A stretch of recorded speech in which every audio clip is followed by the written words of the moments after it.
بیوی کو بغیر کپڑوں کے دیکھنا کیسا ہے؟ نبی اکرم صلی اللہ علیہ وآلہ وسلم نے فرمایا، اگر کوئی شخص بیوی کو بغیر کپڑوں کے دیکھتا ہے تو اللہ تعالیٰ اس کو بسم اللہ الرحمن الرحیم السلام علیکم ورحمۃ اللہ وبرکاتہ۔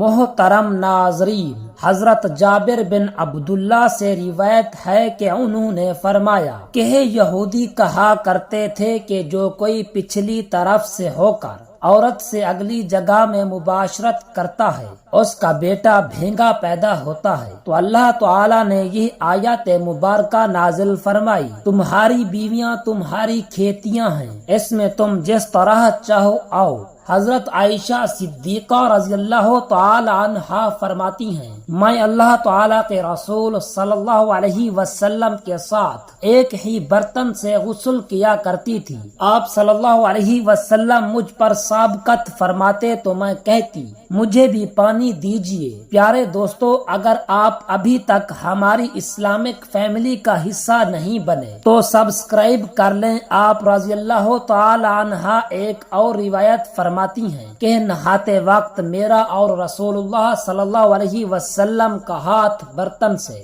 پانی لینے میں آگے پیچھے ہوتا تھا، اور حضرت عائشہ صدیقہ رضی اللہ تعالی عنہا فرماتی ہیں کہ نہ تو آپ صلی اللہ علیہ وسلم نے کبھی میرے ستر کی طرف دیکھا اور نہ ہی میں نے کبھی آپ صلی اللہ علیہ وسلم کے ستر کی طرف دیکھا۔ میاں بیوی کے تعلق سے کچھ ایسے مسائل ہیں جن کا جاننا انتہائی ضروری ہے، مگر ہماری اکثریت اس سے لا علم ہے، کیونکہ دینی کتب ہم پڑھتے نہیں اور عالم دین سے پوچھنے میں ہمیں شرم آتی ہے۔ اللہ تعالی حق بات سے نہیں شرماتا، اور حق بات جو قرآن مجید میں کھل کر بیان کیا گیا ہے۔ میاں بیوی ایک ساتھ غسل کر سکتے ہیں، ان کے لیے ایک دوسرے کے سارے بدن کو دیکھنا جائز ہے، البتہ شرمگاہ کی طرف دیکھنا خلاف ادب اور ناپسندیدہ عمل ہے۔ خاص جماع کے وقت بات کرنا مکروہ ہے، اس سے بچے کے توتلے ہونے کا خطرہ ہے۔ اسی طرح اس وقت عورت کی شرمگاہ کی طرف نظر کرنے سے بھی بچنا چاہیے کہ بچے کے اندھے ہونے کا امکان ہے۔ بالکل برہنہ یعنی بالکل ننگے ہو کر بھی صحبت نہ کریں، ورنہ بچے کے بے حیا ہونے کا اندیشہ ہے۔ حضرت عائشہ صدیقہ رضی اللہ تعالی عنہا نے عرض کیا، یا رسول اللہ صلی اللہ علیہ وسلم، عورتوں کو تو بہت سا ثواب مل گیا، مردوں کے بارے میں بھی ارشاد فرمائیے۔ یہ سن کر حضور صلی اللہ علیہ وسلم مسکرائے اور فرمایا، مرد اپنی بیوی کا ہاتھ پکڑ کر مانوس کرتا ہے تو اس کے لیے ایک نیکی لکھ دی جاتی ہے۔ جو مرد پیار سے اپنی عورت کے گلے میں ہاتھ ڈالتا ہے اس کے حق میں 10 نیکیاں لکھ دی جاتی ہیں۔ جب وہ عورت سے مباشرت کرتا ہے تو وہ دنیا و مافیہ سے افضل ہوتا ہے۔ جب غسل کرتا ہے تو بدن کے جس بال پر سے پانی گزرتا ہے اس کے لیے ہر بال کے بدلے میں ایک نیکی لکھ دی جاتی ہے، اور ایک گناہ معاف ہو جاتا ہے، اور ایک درجہ بلند کر دیا جاتا ہے۔ اور غسل کرنے کے عوض میں جو چیز دی جاتی ہے وہ دنیا و مافیہ سے بہت بہتر ہوتی ہے، اور بے شک اللہ تعالیٰ اس پر فخر کرتا ہے اور فرشتوں سے کہتا ہے کہ میرے بندے کی طرف دیکھو، کیسی سرد رات میں غسل جنابت کے لیے اٹھا ہے، اور اس بات پر یقین رکھتا ہے کہ میں اس کا رب ہوں، تم اس بات پر گواہ ہو کہ میں نے اس کو بخش دیا۔ جمعرات اور جمعہ کو ہم بستری اور غسل کرنے کی ترغیب اسی لیے دی گئی ہے کیونکہ مردوں کو نماز جمعہ کی ادائیگی کے لیے جامع مسجد جانا ہوتا ہے، تاکہ آتے جاتے کہیں نظر پڑنے سے طبیعت میں کسی قسم کی شہوت پیدا نہ ہو، اور خواہش نفس سے اطمینان ہونے کے سبب نماز اور خطبے میں دل جمی حاصل ہو۔ بہترین بیوی وہ ہوتی ہے جو سونے کے کمرے میں اپنے حسن و جمال سے شوہر کو مسحور کرے، اور بستر میں اپنے پیار، محبت اور دلکشی سے اسے ایسے جکڑ لے کہ وہ وہ ہر اتوار نہیں ہر دن اسی کا دیوانہ بنا رہے، دوران صحبت اس کے مقصد پر نگاہ پڑے اور پھر اس کی پسند کے بہتر انداز میں اپنے آپ کو اس کے سپرد کر دے، نرم گفتگو کریں اور اس کی رغبتوں اور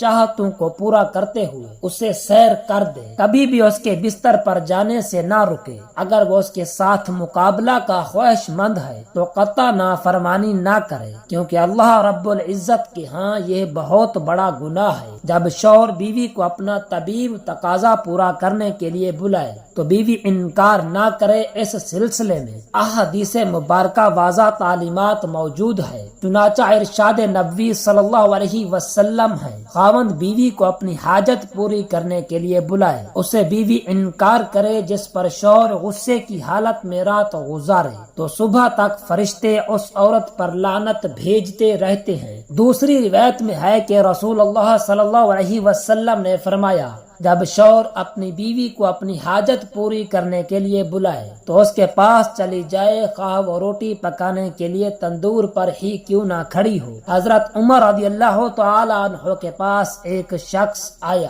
گرد و غبار سے بھرا ہوا، بال بکھرے ہوئے، اس کے ساتھ اس کی بیوی بھی تھی جو کہہ رہی تھی، اے امیر المؤمنین، میں اس کے لیے نہیں اور یہ میرے لیے نہیں ہے۔ آپ نے جان لیا کہ یہ عورت اپنے شوہر سے نفرت کرتی ہے، اسی لیے آپ نے اس کے شوہر کو حکم دیا کہ وہ غسل کرے اور اپنے سر کے بالوں کو تشویر لے اور ناخن قطر کر لے۔ جب شوہر فارغ ہو کر آیا تو آپ نے کہا، اب اپنی بیوی کے سامنے آ جاؤ۔ بیوی نے دیکھا تو غم باخود رہ گئی اور نہ پہچاننے کی وجہ سے پیچھے ہٹنے لگی۔ جب پہچان لیا تو اس کا بوسہ لیا اور اپنے دعوے سے دستبردار ہو گئی۔ حضرت عمر رضی اللہ تعالی عنہ نے فرمایا کہ تمہیں ان کے ساتھ اسی طرح کا برتاؤ کرنا چاہیے، اللہ کی قسم انہیں یہ پسند ہے کہ تم ان کے لیے آراستہ پیراستہ رہا ہو، جیسا تم چاہتے ہو کہ وہ تمہارے لیے ہی بنی سنوری رہے۔ حضرت سیدنا امام غزالی رحمت اللہ علیہ فرماتے ہیں،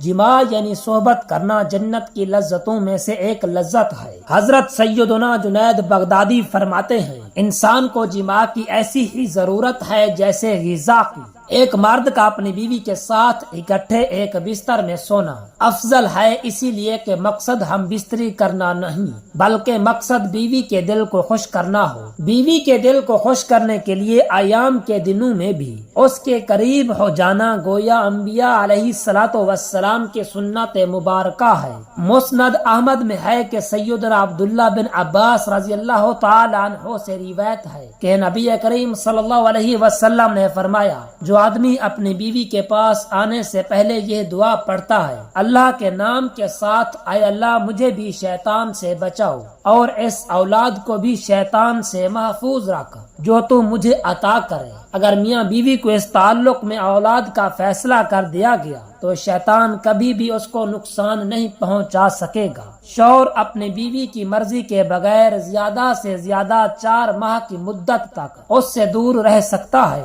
میاں بیوی کا اکٹھے غسل کرنا، ایک دوسرے کے 70 یعنی شرمگاہ کو دیکھنا گناہ نہیں، لیکن نہ دیکھنا بہتر ہے کہ شرمگاہ دیکھنے سے نظر کمزور ہوتی ہے اور نسیان یعنی بھولنے کا مرض پیدا ہوتا ہے، لہذا اکٹھے غسل کرے تو بہتر ہے کہ 70 ڈھانپ لے تاکہ اس پر دوسرے کی نگاہ نہ پڑے۔ میاں بیوی دونوں ایک حمام میں با یک وقت غسل کر سکتے ہیں، مگر دونوں کے 70 ڈھکے ہوں تو بہتر ہے۔ حدیث میں آپ صلی اللہ علیہ وسلم کا اپنی بعض ازواج مطہرات کے ساتھ ایک ہی وقت میں غسل کرنا مرکوز ہے۔ دعا ہے کہ اللہ تعالی ہمیں دین حق پر چلنے کی توفیق عطا فرمائے اور ہمیں 5 وقت کا نمازی بنائے، آمین ثم آمین۔ جزاک اللہ۔